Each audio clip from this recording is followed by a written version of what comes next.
حضرت امیر معاویہ رضی اللہ عنہ حضور کے صحابی ہیں، کاتب وحی ہے، یعنی وحی لکھنے والے ہیں۔ نبی کریم علیہ السلام کی بارگاہ میں حضرت جبریل آئے اور آ کر کہنے لگے یا رسول اللہ صلی اللہ علیہ وسلم، معاویہ کو میرا سلام ارشاد فرمائیے۔ کیوں؟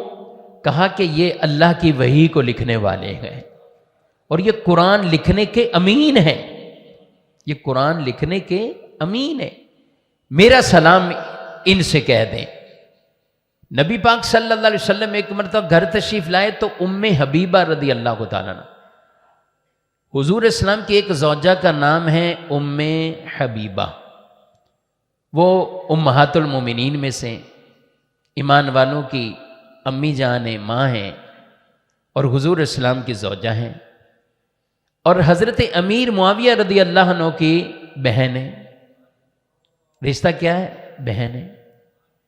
تو نبی پاک علیہ السلام جب گھر تشریف لائے تو ام حبیبہ رضی اللہ عنہ ان کے سر میں کچھ تیل لگا کر کنگھی کر رہی تھی۔ کتنا پیارا بھائی اور بہن کا رشتہ۔ تو حضور آئے اور آپ صلی اللہ علیہ وسلم نے فرمایا ام حبیبہ کیا تم معاویہ سے محبت کرتی ہو؟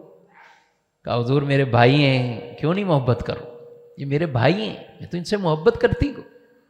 تو نبی پاک صلی اللہ علیہ وسلم نے فرمایا معاویہ سے محبت کرو کیونکہ اللہ اور اس کا رسول بھی محبت کرتا ہے، اللہ اور اس کا رسول بھی معاویہ سے محبت رکھتا ہے، معاویہ سے تم محبت رکھو۔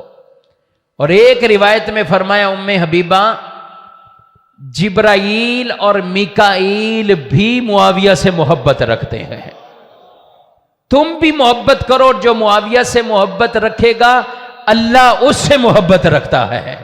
اور کہا جبریل اور میکائیل تو محبت رکھتے ہیں لیکن ان سے بڑھ کر یہ ہے کہ معاویہ سے اللہ بھی محبت رکھتا ہے۔